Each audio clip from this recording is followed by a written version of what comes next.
Hello everyone, welcome back to your own channel. Chapter 1. Today I want to talk about a movie named The Girl on the Bulldozer. I hope that you like it and be careful. Spoilers ahead. The story starts in a courtroom where a teenage girl named Hye-Young is on trial. She's being charged for attacking 3 classmates who were bullying someone else. Although she was defending the victim, the court still takes her past record of violent behavior into account. Instead of a severe sentence, she's ordered to complete a 10-hour anti-violence course and 40 hours of job training. The judge also warns her that if she causes any more trouble, she'll face much harsher consequences. Hye-Young later sees the 3 girls she previously fought with on her way home. They flee when they see her, but she follows them and beats them up once more for bringing her to their attention. As they attempt to defend themselves, she seizes a pair of scissors and tells them that if they touch her again, they will regret it forever. Hye-Young resides with her younger brother, Ha-Juk, and her father, Bon-Jin. They reside on the first floor of the building where her father owns a Chinese restaurant. After taking some money from the restaurant and going upstairs, Hye-Young hears a loud noise and rushes back down. She finds out that her father has burned his left hand in a kitchen accident. She quickly takes him to the hospital along with her brother, but they're shocked by how expensive the treatment is, even though it's just a simple bandage. They learn that Bon-Jin's health insurance has expired. Frustrated, Hye-Young tries to pay the bill with her dad's credit card, only to find it's already maxed out. She argues with him, accusing him of wasting their money on gambling, especially horse racing. Bon-Jin insists that he doesn't gamble anymore and tells her to pay from her own account for now. He promises to pay her back. He also reminds her to renew his insurance so they can claim back the medical costs. Hye-Young helps Ha-Juk in washing his hair at home. Since she believes their father is a failure, she advises him not to become like him. However, Ha-Juk stands up for their father, claiming that he works hard to provide for them and that Hye-Young's persistent arguments and misbehavior have been difficult for him. When Hye-Young goes to her work training class the following day, she decides to learn how to use a bulldozer. The teacher comes up to her after class and asks if she wants to go out to eat. When Hye-Young turns down the instructor's invitation, he points out that she's the only girl in the class, which he finds odd. He says that operating heavy machinery is mostly a man's job and suggests she try something more suitable for women, like cooking or beauty courses. Offended, Hye-Young argues with him, but their conversation is cut short when she gets a phone call. A police officer on the line tells her that her father, Bon-Jin, has attacked someone and is now missing. He asks if she knows where he might be, but Hye-Young hangs up without answering. That night, when she gets home, she finds her younger brother alone and hungry. She cooks for them, and they sit down to eat together. Their meal is interrupted by a sudden visit from the police, who inform them that their father was in an accident and is now in the hospital. Hye-Young rushes there and finds him unconscious. At the hospital, she meets the same officer who had called her earlier. He gives her the items found at the scene and asks her to contact him once her father wakes up. Soon after, an insurance agent shows up and says Hye-Young will need to cover the cost of the damages caused by her father. Hearing that Bon-Jin injured 2 people, she gets furious and tells the agent to wait until her dad wakes up. He can pay it himself. Hye-Young tells her brother to speak up if he is being bullied as she walks him to school the following day. She displays a dragon tattoo on her arm to lift his spirits. She receives calls throughout the day from individuals inquiring about her father, but she hangs up on them without answering. Since their boss isn't there, the employees at the restaurant aren't sure if they should continue to operate. They are angry because they haven't been paid, even if Hye-Young orders them to shut it down. At that moment, her uncle shows up with a package for Bon-Jin. He becomes agitated upon learning about the medical scenario and departs right away. Soon, the phone won't stop ringing. It's her father's lenders, trying to find him. Tired of the constant pressure, she tells them that he's dead and turns off her phone. Later, she returns to her training class where she's asked to operate a bulldozer. The instructor tries to embarrass her in front of everyone, but Hye-Young handles the machine smoothly, while the others struggle to use it. That evening, she comes home to find 3 people inspecting the property and talking about renovation plans. Alarmed, she asks if her dad sold the place, but they explain he was just renting the building. She also finds out he owes a lot of money to the property owner. Angry and feeling invaded, Hye-Young grabs a knife and chases the workers out of the restaurant. Feeling overwhelmed, Hye-Young heads to the hospital hoping to get answers from her father. But when she arrives, she finds out that his condition has worsened and he needs emergency surgery due to unstable vital signs. The hospital had tried to call her several times, but she hadn't seen the calls because her phone was off. Her father is brain dead now and probably won't get better, the doctor tells her after the surgery. To see if there is any chance, they still intend to do a few more tests. Hye-Young discovers a few voicemails on her father's phone when she later digs through his personal belongings. Additionally, she discovers that several calls have been sent to Choi Young-won, a former co-worker of her father's. She goes to the scene of the vehicle collision the following day.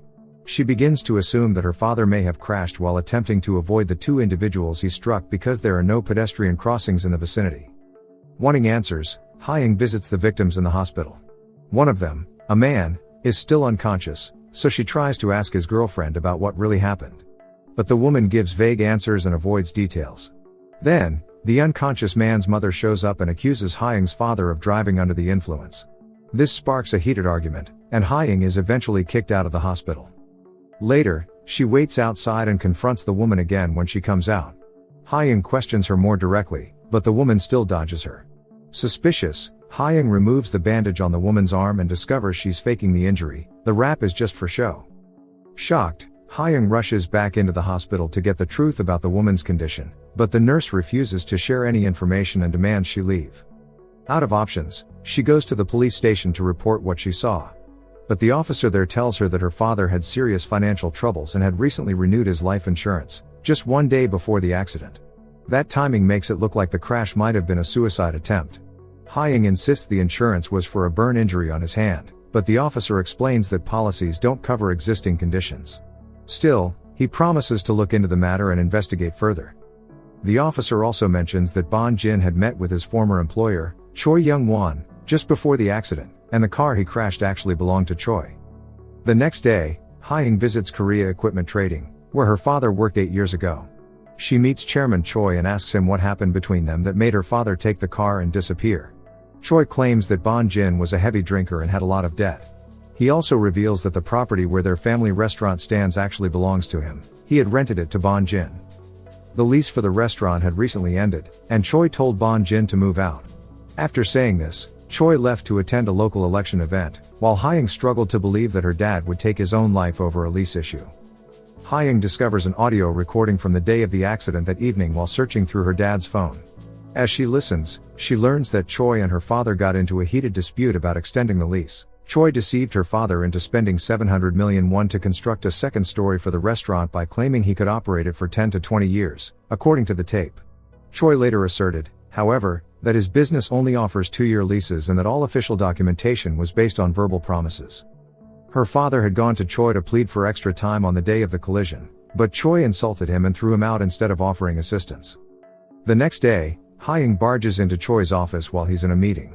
She plays the recording and threatens to go public with it unless he lets her and her brother stay. But Choi's men grab her, destroy the phone, and Choi mocks her by dumping hot soup on her before walking away. Later, Hye-Young confronts her uncle and asks why he had recently visited her dad. After pushing him for answers, he admits he had been sent by Choi to offer Bon Jin 20 million won to leave the restaurant. He then advises Hye-Young to move out for her own safety, saying there's no way she can fight someone as powerful as Choi. Furious, she curses at him and storms off. Still filled with rage, Hye-Young crashes one of Choi's campaign's rallies and slaps him in front of a crowd. The police arrest her immediately. Not long after, Choi gets her released on bail and tries to pay her off, asking her not to cause more trouble. Hye-Young takes the money, but not to stay quiet. She forces her way into Choi's home, where she meets his family. She pours gasoline inside, intending to burn the place down along with the bribe money. But security stops her in time and kicks her out. When she returns home, she finds that some of her former school bullies have broken in and taken her little brother hostage. In a desperate attempt to save him, Hye-Young fights a man who beats her badly before leaving. After waking up, she tells her brother she's failed him and no longer has the strength to keep going. But he reminds her of the dragon tattoo on her arm, a symbol of her courage, and helps her believe in herself again. Later, they visit the hospital and say a final goodbye to their father.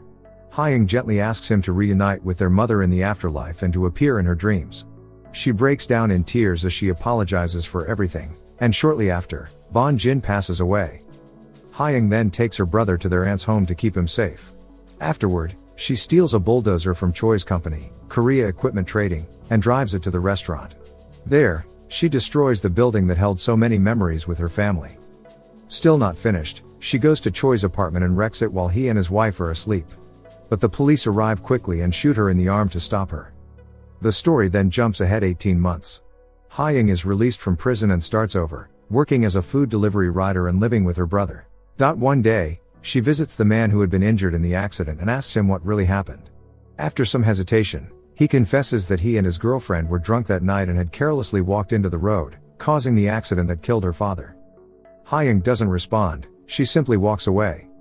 In the final scene, she receives a phone call from her father's insurance company. The agent tells her that after a full investigation, the company has decided she qualifies for the life insurance payout. The film ends as Hye-Young checks her account and sees that nearly 1 billion won has been deposited. So, this was the movie for today. Hope that you enjoy watching this. Subscribe to Chapter 1 channel, like and comment your opinion. Thank you everyone and take care.